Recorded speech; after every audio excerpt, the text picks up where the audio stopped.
So, How's it going? I'm Hamish. And I'm Kyle again. So, Kyle is writing tomorrow, man. So, Yeah. But what were you afraid of the hard question? Because you say something, oh, I don't want to do hard question.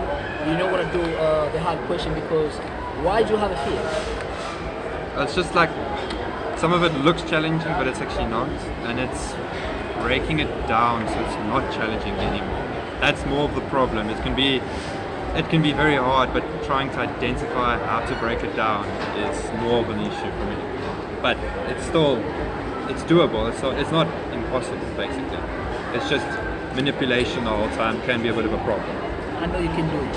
And another thing, when you mention something, oh, I'm writing tomorrow, and I'm not going to touch none of. You say you don't want to touch. No, it'll be finished for now. Like with this, I'm going to go through like matrices and graphs, and then tonight again go maybe more over this stuff again. Okay, so if I had to encourage you, if I had advice, do until the last minute. Yeah. When you write tomorrow, that's it. Yeah. You're not gonna have another chance. So Kyle, there is a question, man. So it's a lot of people sometimes, they have a problem with this question. It's not only Kyle. There's a lot of students out there who struggle with this question. So let's get into it, man. Let's get into it. So it's better. Yeah. So we have a problem with this question, man. So whoever have a problem with this question, Kyle is gonna provide it with an optimum solution. Okay. Okay, let's go. All right. First, we're going to see. We can let it equal to u. So let u equal 3 minus 2x minus x squared. Then our d of u is going to be equal to minus 2 minus 2x d of x. We can take out 2, d of u, minus 2, so it's going to be x plus 1. I think that's correct. Minus 2 comes out, minus 2 comes out, times it in, yes.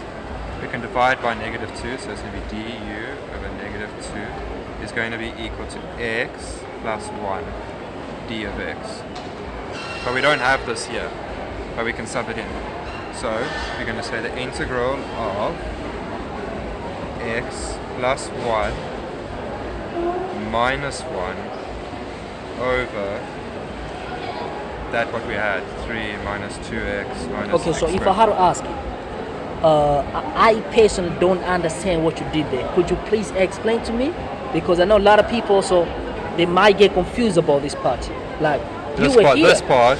You were here, so how did you get here? Yes. Okay, but what we have is x at the top. But we have, when we differentiate, when we let this equal u, we got x plus 1. Yes. But we can't change the top. We can't change what is given to us. We have to keep it constant. However, if we just minus 1, it's going to be the same. It'll be the exact same. So if we let this out and we minus the 1, it's still x on top. Yeah, I got it. Okay. Thank you so much. But so then now we don't write it as k. We first separate it up. So because it's now like this, we can separate it. But we don't want to put in k yet because k will confuse us even more. So it's going to be the integral then of this first.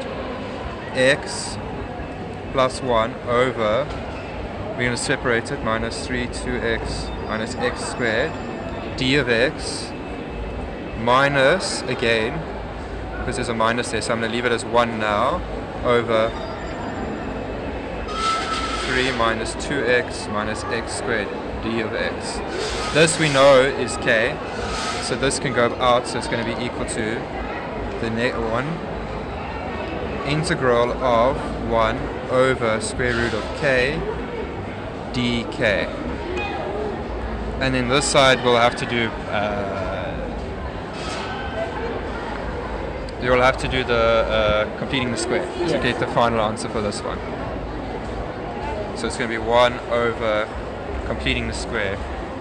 Do you mind if we complete it somewhere proper size? Yeah, we can complete it over here quickly. Okay. So completing the square, so it's going to be 3 minus 2x minus x squared. We're going to first maybe rewrite it, so it's minus x squared minus 2x plus 3. That's our bracket. So we're going to write here, take out a minus, so it's going to be x plus 2x. This one is going to go down here, minus 3. You forgot square there. Oh, squared. X squared. Yes, correct. So now it's going to be plus 2 over 2 squared, and then this is going to be minus 2 over 2 squared. So it's going to be negative, we're going to make brackets bigger, so this is going to be x squared plus 2x plus 1, and this is going to be minus 4. Then it's going to be now equal to minus brackets, this is going to be x plus 1 squared minus 4. Take the minus in, it's going to be 4 minus x plus 1 squared. We can make this 2 squared to make ourselves easier, minus x plus 1 squared. Yes. That's what we want for this section. So we're going to take this now to here. Okay. So it's going to be 2 squared minus x plus 1 squared. This is, oh yes, sorry, and a square root. So from here we're going to take this one up, and I'm going to do it in one step now. Yes. So negative a half still. We're going to maybe, okay, we'll just take it up. K, negative a half. And then this, oh, sorry, Amish. This is a standard form. We're going to look for the standard form. So it's minus, so it's a 1 over, we're going to use this as our standard form. Yeah. Sine inverse. Yes, because it's exact same. So that's the inverse of integration. Sine. Where we know, yes. Okay. So that answer is going to now, we're going to write it in one step now. Yeah. Sine negative 1 as sine inverse, because it's straight from our table. Yes. But it's 1, so now it's going to be 1 over a. So it's going to be 1 over 2, because this is our a. Yes. Then we're going to take our function. We're going to take our function over a. Yes. So it's going to be, let's write x plus 1 over a. That's for this side now complete, because Yes. it follows this. But we're not going to put c until we complete. So now this is going to be equal to negative 1 over 2. This is going to be 1 over 2, k, so I'm going to write at the bottom. This is going to go to 4, so it's going to be 1 over 2 k square rooted, minus by this.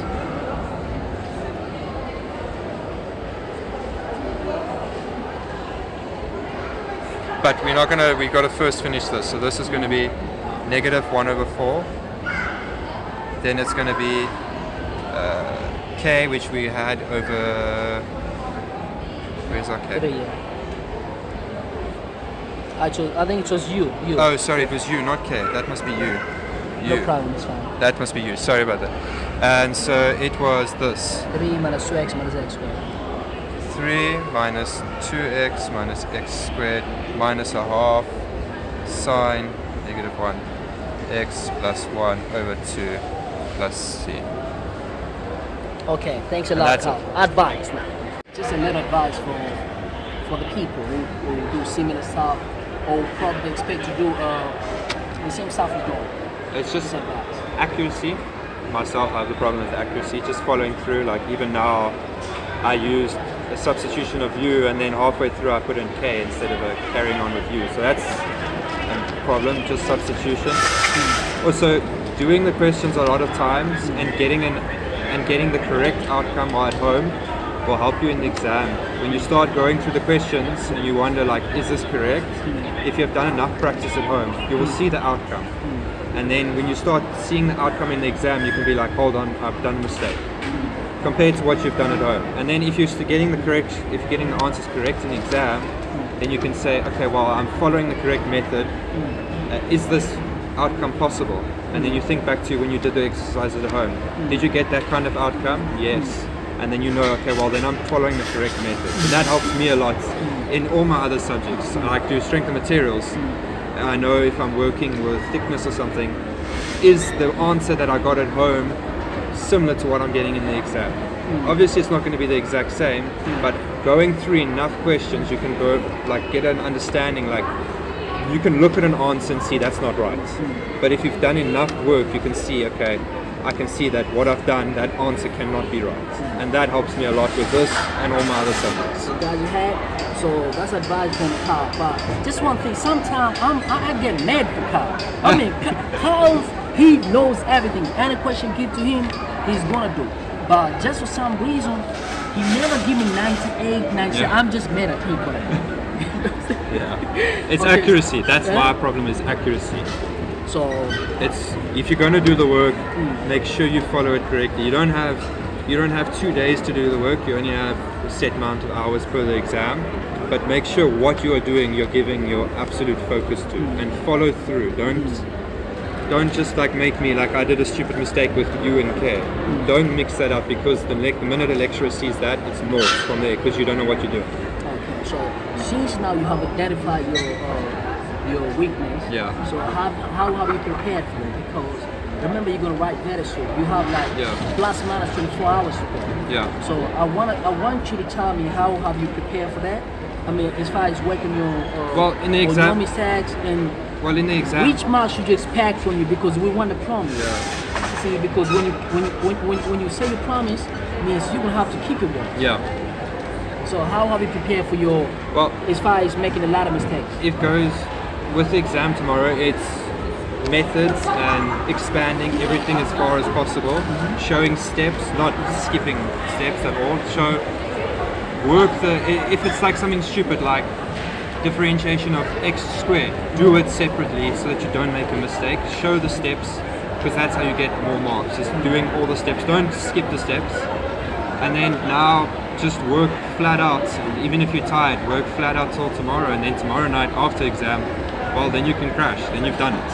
It's a lot. So which marks should you expect from you? Like you gotta keep your word. Look, you're always hoping to pass, but there's always like 70% for it, or an A for it even. You see what I'm talking about? Yeah. Right? I mean, this why I'm married with God. He knows all this stuff, but just for some reason, I'm happy with it. no. You see- I know you shouldn't. You should always fight for more though. But like you always aim for 100 because you can get it. It's maths. It's not like language where it's subject to how you wrote an essay. I mean, maths follows a formula. You can get 100% from it. So which mark should you expect from you for tomorrow? Always 100%. You should 100%. expect. So guys, man, probably next time, Kyle is gonna give us feedback on how much you got. Thanks so much. Thank you. Thank you very much, Kyle. I appreciate it. So, Cool. people watching, we expect 100. He's not joking, man. I'm telling you. This time he's full prepared. So, Yeah. 100%. Yeah. Thanks a lot, Kyle. Appreciate it. Thank you, Thanks a Mitch. lot, man. Peace and love. Peace. Cheers.